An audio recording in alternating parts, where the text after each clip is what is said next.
حضرت زینب سلام اللہ علیہا کہ جو گھرانے وحی میں تربیت پاتی ہیں، اور اس گھرانے کا ہر فرد یا معصوم ہے یا عصمت کے قریب افراد میں سے ہے، اور علم یہاں پر ناز کرتا ہے کہ میں اس جگہ آیا ہوں، ایسے ظرف میں آیا ہوں کہ جس ظرف میں میں جتنا سما سکوں اس ظرف میں اتنی وسعت ہے۔ جہاں پر امیر المومنین علیہ السلام جیسا نفس رسول موجود ہو، اور جن کو شہر علم کا دروازہ فرمائے خاتم النبیین، من اراد الحکمت تو فلیاتھا من بابھا، جو حکمت چاہتا ہے، جو علم چاہتا ہے، وہ علی کے دروازے پر آ جائے، ولی کے پاس آ جائے۔ اقضاکم علی، تم میں سب سے بڑا قاضی علی ہے، اور علی مع الحق والحق مع علی، علی مع القرآن والقرآن مع علی، یہ سارے فضائل اور یہ سارے کمالات کما حقہ علی کی ذات میں جمع ہیں۔ اور پھر مولا حسن و حسین علیہ السلام ہیں کہ وارث علم لدنی ہیں، اور اس گھر کے اندر کے ہر فرد اتنا کمال کی منزل پر فائز ہے۔ ایسے گھرانے کے اندر کی جہاں پر عقل ناز کرتی ہے، یعنی عقل کل جہاں پایا جاتا ہے، جہاں انسان کامل موجود ہے جس گھرانے کے اندر۔ اور دوسرا جملہ اگر یوں عرض کروں، اگر اس گھر میں زہد کی بات کریں تو حضرت زینب سلام اللہ علیہا زہد کے بہترین نمونہ ہے خواتین کے لیے، مومنین کے لیے۔ عبادت کے لحاظ سے کہیں تو بہترین عبادت میں نمونہ ہے، عبادت میں بہترین نمونہ ہے۔ اسی طرح سے طاعت میں دیکھیں، عبادت میں دیکھیں، ہر وفاداری میں دیکھیں، صبر میں دیکھیں، خدمت میں دیکھیں، کردار میں دیکھیں، مشکلات کو سہنے میں دیکھیں، اور ہر حق کو باطل کے سامنے بلند کرنے کے لحاظ سے دیکھیں تو حضرت زینب سلام اللہ علیہا بہترین نمونہ عمل ہیں کہ جہاں پر بڑے سے بڑوں کے قدم ڈگمگا جاتے ہیں، وہاں پر حضرت زینب سلام اللہ علیہا اپنے بابا کے لہجے میں بہترین فصاحت و بلاغت کے ساتھ خطبہ دیتے ہوئے نظر آتی ہیں، کہ جس میں آیات سے خطبے میں آیات الہی سے استدلال کیا ہے، اور اسی طرح سے اپنے خاندان کا تعارف کمال کے انداز سے بتا دیا ہے۔ تو اس گھر کے اندر عقیل بنی ہاشم کا لقب پانا کوئی آسان کام نہیں ہے، اور یہ شرف اور یہ امتیاز حضرت زینب سلام اللہ علیہا کو ہے۔ حضرت زینب سلام اللہ علیہا کو ایک لقب جو ملا ہے شریکۃ الحسین۔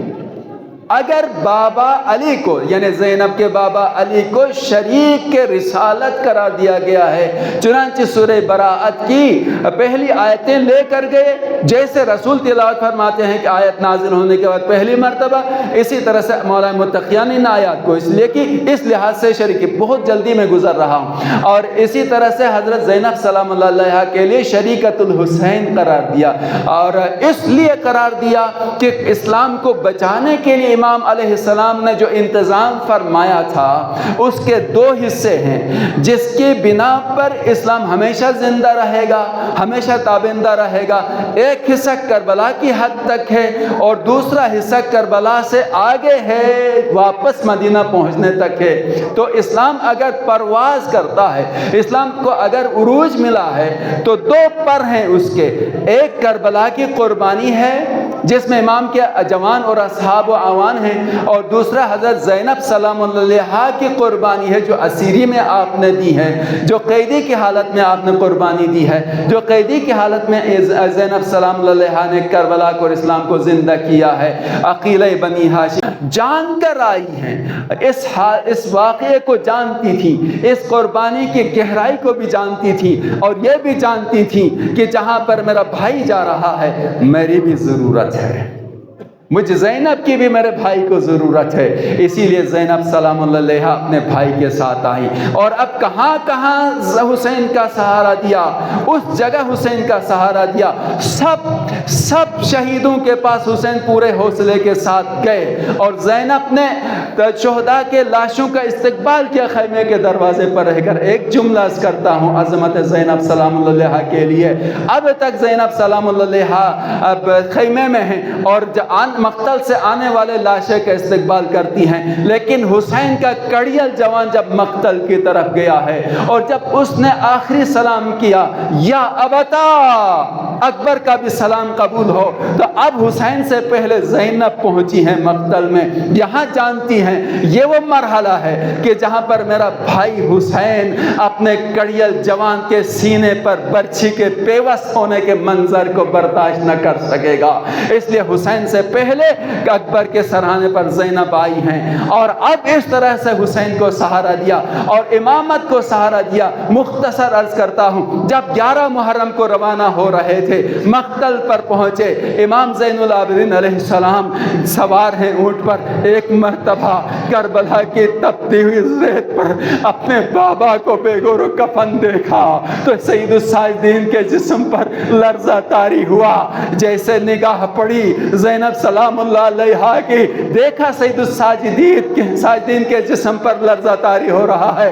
آواز دی، یا بقیت جدی وابی، آ میرے بابا علی اور نانا رسول اللہ کی نشانی سید سجاد، میں دیکھ رہی ہوں کہ تمہاری جان نکلی جا رہی ہے. سجاد، تو ہمارے اس لٹے ہوئے قافلے کا سردار و سالار ہے، تو سنبھل جا.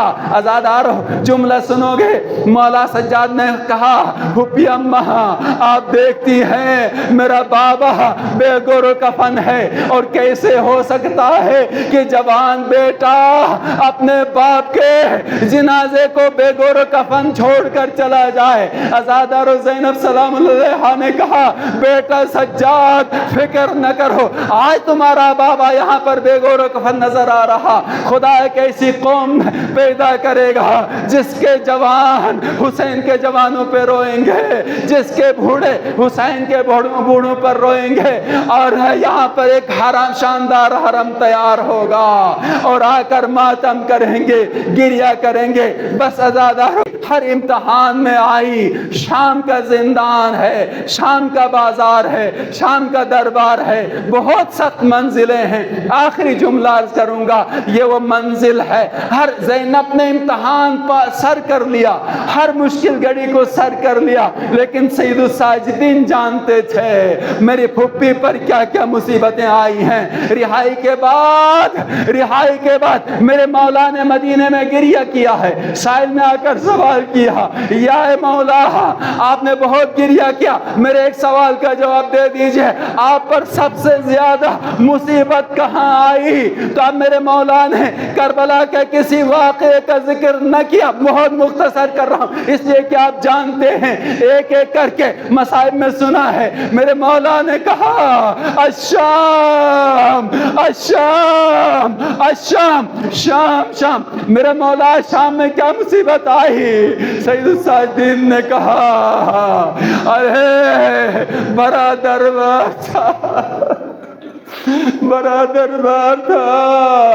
میری بہنیں اور میری پھپھی زینب و ام کلثوم بے مقنع و چادر تھی. سید الساجدین اس مصیبت کو کبھی بھول نہیں سکتا.